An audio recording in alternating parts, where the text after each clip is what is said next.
Hello, I'm your host, Skeptical Scott. And I am this week's co-host, Artie Fisher. Welcome to Funny You Say That. What have you heard or read that made you scratch your head? This is a breaking news alert. We are interrupting your usual storytelling program for election 2024 special coverage from XYZ News. At this moment, our two political candidates, Common Sense and Christian Nationalism, appear to be neck and neck. We join just in time, our reporter on special assignment, live in front of the White House. Justin, what can you tell us? Well, guys, as you can hear, a lot of energy here. Both sides enthusiastically trying to convince the country to vote for their candidate. We're not sure just how many people have arrived here in Washington, D.C., or where they've traveled from. So out of an abundance of caution, all cats and dogs have been evacuated from the city. We have a couple of citizens here who are just passionately debating how to fix our education system, but they have different ideas on how to do that. Let's hear from them. First, what is your name, ma'am? My name is Anita Hero. Thanks for joining us, Anita. Where did you travel from to get here today? I'm from the state of Oklahoma. Wow, that is a long drive. So what makes you so passionate about the direction of our schools? We are not okay in the state of okay. In June, our state superintendent demanded all public schools display the 10 Commandments and for teachers to teach from the Bible. We have to do better. My son and daughter need to be free from religion, as do all our public school students across the country. Just ask the people of Louisiana. If Jesus is everywhere, he's already in our schools. Leave my kids alone. Their religious upbringing is not the school's job, it's mine. And which party are you voting for, Anita? It's time for common sense to prevail. Like she said, it's time for us to turn the page. And you, ma'am, your name? My name is Rita Bible. I'm from Bethel, Missouri. And who are you voting for Tuesday? I'm voting for the one our Lord has appointed for this moment. Isn't it obvious? Our schools are being infiltrated with demons and immigrants. And we want freedom. Freedom to ban books. Our father spoke to me and said, Rita, you must protect our children. You must vote for Christian nationalism to make our schools safer. That, and we need guns, lots of guns. We need to make America glorious again, like our founding fathers intended. Anita, Rita, thank you for sharing your thoughts. Well, there you have it, folks. Make sure you vote, especially if you want to cancel the vote of any of these clowns. This is Just in Time with XYZ News. Back to you. Stay safe out there, Justin. And now for this week's weather with XYZ meteorologist Sal Cias. Sal?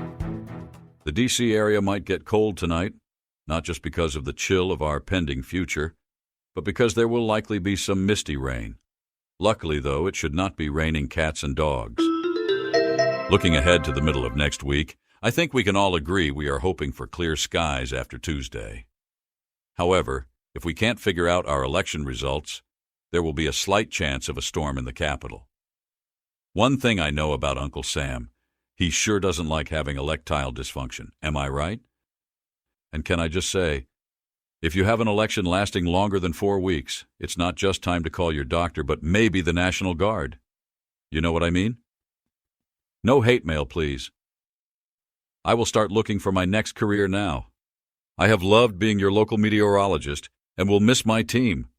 This is Sal Cias signing off. This has been XYZ News. We now bring you back from our special election 2024 coverage to your regularly scheduled program, already in progress. Face the rational and believe in as many true things as possible. Hey, Skeptical Scott, what is the title of today's episode? Electile Dysfunction. How was your Halloween? Did you have any scary moments? Well, for some of us here in America, it could be more frightening next week. But hey, let's not buy too much into the fear and hype of all the political ads. Just please be a good skeptical citizen and get out to vote.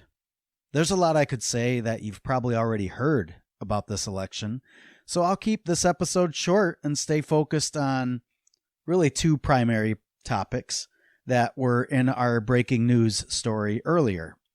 First, let's look at Rita Bible's opinion that I've heard so many times. Were the Founding Fathers Christian? First, let's hear from some of our Founding Fathers, shall we? Thomas Paine, author of the pamphlet Common Sense, which inspired colonial-era patriots to declare independence from Britain. What is it the Bible teaches us? Raping, cruelty, and murder. What is it the New Testament teaches us? To believe that the Almighty committed debauchery with a woman engaged to be married, and the belief of this debauchery is called faith. Charles Pinckney from South Carolina, one of the signers of our Declaration of Independence. The legislature of the United States shall pass no law on the subject of religion. Benjamin Franklin, does he need an introduction? I have found Christian dogma unintelligible. Early in life, I absenteed myself from Christian assemblies. How about our Founding Fathers who were also our first four presidents? Our first president, George Washington. The United States of America should have a foundation free from the influence of clergy. Our second president, John Adams. This would be the best of all possible worlds if there were no religion in it. Our third president, Thomas Jefferson. Question with boldness even the existence of God. Erecting the wall of separation between church and state is absolutely essential in a free society. And our fourth president, James Madison. What has been Christianity's fruits? Superstition, bigotry, and persecution. So, were the Founding Fathers Christian? I think that's the wrong question. I mean, yes, many of our Founding Fathers were Protestants, but the question probably should be, how important were Christian beliefs to the founding of our nation? Would they have supported displaying the Ten Commandments in our government institutions and schools? I don't think so.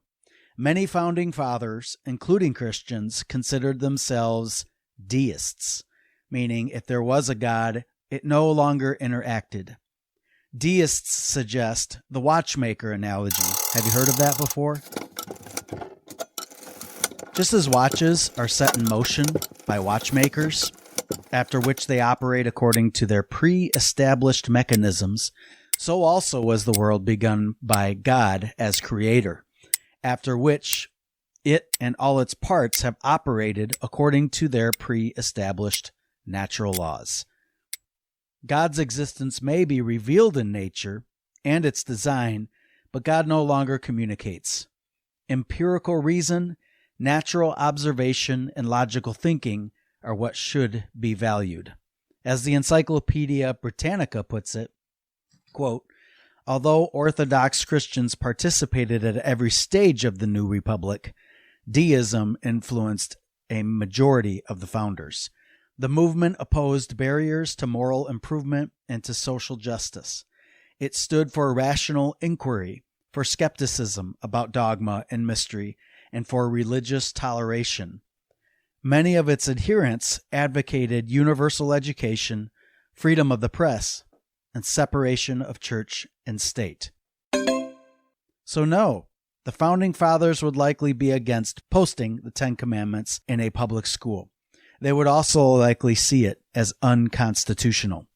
For those thinking this is not that big of a deal, it just has good the Ten Commandments, it just has good common sense things like don't lie and don't kill people. Wrong. The very first commandment is thou shalt not have any other gods before me. The second, don't take the Lord's name in vain. Should we be displaying a commandment about adultery at an elementary school? And if we're going to post the Ten Commandments, how about we also post the lethal punishments that go with many of them? So let's be thorough. Which version of the Ten Commandments should we use? There are at least two different versions just within the Bible, and beyond that, should we lean on the Jewish, Lutheran, or Catholic versions of the Ten Commandments? How about these 10 commandments I found online from an unknown author? 1. Be open-minded and willing to alter your beliefs with new evidence. 2. Strive to understand what is most likely to be true, not to believe what you wish to be true. 3. The scientific method is the most reliable way to understand the natural world. 4. Every person has the right to control their body. 5. God is not necessary to be a good person or to live a full and meaningful life. 6. Be mindful of the consequences of all your actions and recognize that you must take responsibility for them. 7. Treat others as you would want them to treat you and can reasonably expect them to want to be treated. 8. We have the responsibility to consider others, including future generations. 9. There is no right way to live. And 10. Leave the world a better place than you found it. Let's remember that religious freedom means not just freedom of religion, but freedom from it. Christian nationalism as a political force has been on the rise for decades. Some overt ways our political leaders have used government to smuggle in religion since the 1950s would be adding "under God" into our Pledge of Allegiance and expecting kids in our schools to recite that each morning. Another would be replacing our national motto, which used to be E pluribus unum, which translates to out of many one, and instead making the motto "In God We Trust" on our currency as a way to combat communism. In 2022, Texas was mandated to hang "In God We Trust" in all schools. So those are visual examples, but much of the Christian nationalism momentum is done undercover. And if you want to learn more, I highly suggest Bradley Onishi's Preparing for War, which outlines the money and silent partners behind Christian nationalists since the Barry Goldwater days to Project 2025. The plans detailed in Project 2025 would be a giant step towards one nation under theocrats. I won't hash that all out here, but will simply say it would have our government leaders define what our religious values are as Americans, and then shape public policy around it. For example, it would open the doors for federal funding of faith-based organizations and private religious schools. Let's keep government and church separate.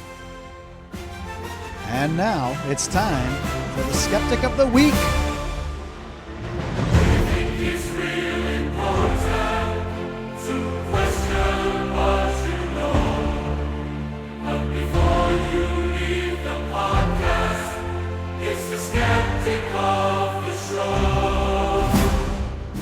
Today's skeptic might be surprising because he is a Christian pastor at Chicago's United Church of Christ. Dr. Otis Moss III is also known for embracing black theology, and he speaks frequently about reaching inner-city black youth. Why am I featuring him as a skeptic? Well, because a skeptic asks good questions, especially related to this political season. I just have some questions. Just some questions. When did speaking up for the poor become a euphemism for socialism or Marxism? I have a question. When did empathy for immigrants become anti-American? Another question. When did compassion for those dying in Gaza or the dispossessed in the West Bank become anti-Semitic or anti-American? I have another question. When did banning black books, or any books for that matter, become a new way to show patriotism, especially if you live in Florida? I have a question. When did lying about an election become a new way to gather support to run for a position? Let me say it this way. How come white folks can riot at the Capitol, destroy property, attack the police, create an insurrection, but Colin Kaepernick taking a knee just drives everybody crazy. I just have to ask some questions. The man lost his job, and it's called anti-American. How is it a convicted felon, a perpetrator of sexual assault, and a serial liar is the nominee for the presidency of the United States? I'm just asking a question. These things are different. Why do white evangelicals vote for a candidate with deeply questionable faith and moral character? I just have some questions. What is it? What is it? That why are we so quick to ban books, but not assault weapons? I'm just raising some questions. Why is it we vote to privatize prisons for profit, but we can't vote to raise a teacher's salary? I just have questions.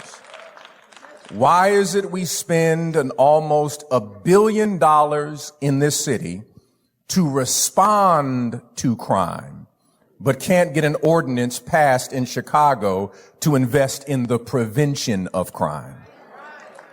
Why is it? Why? I would submit to you today that what is called the white evangelical church has become morally bankrupt. The space for the elevation of Jesus has become a tuning fork to harmonize slogans that echo the Confederacy. Now, normally, I might frown on a pastor using the pulpit to talk politics, but I sure like how Dr. Otis Moss III simply asked a bunch of questions versus telling people what to do. We will go back to storytelling next Friday, but I'll end this timely political episode with a bumper sticker that I have on my car from the Freedom from Religion Foundation.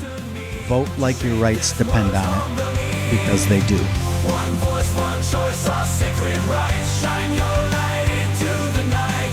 Keep the faith in what they plan. Together we can take a stand. Separation clear and bold. Church and state we won't withhold. Freedom's ring for every soul. Together let's achieve this goal. History's echoes through the air, giving voice to those who dare. Stand for justice, truth, and good, as our forefathers hoped we would. Thanks for listening to Funny You Say That. Our intro music was created by an anonymous supporter of the show, and any other music or sound effects were created by this week's co-host, Artie Fisher. Do you have a question, comment, or a request? Send us a text. In the show's description, you can also find Skeptical Scott on Facebook, Instagram, and TikTok. Drop the supernatural, embrace the rational, believe in as many true things as possible. Otherwise, you might end up believing in something even more artificial than me. May skeptical thoughts be with you. And also with you. See you next Friday.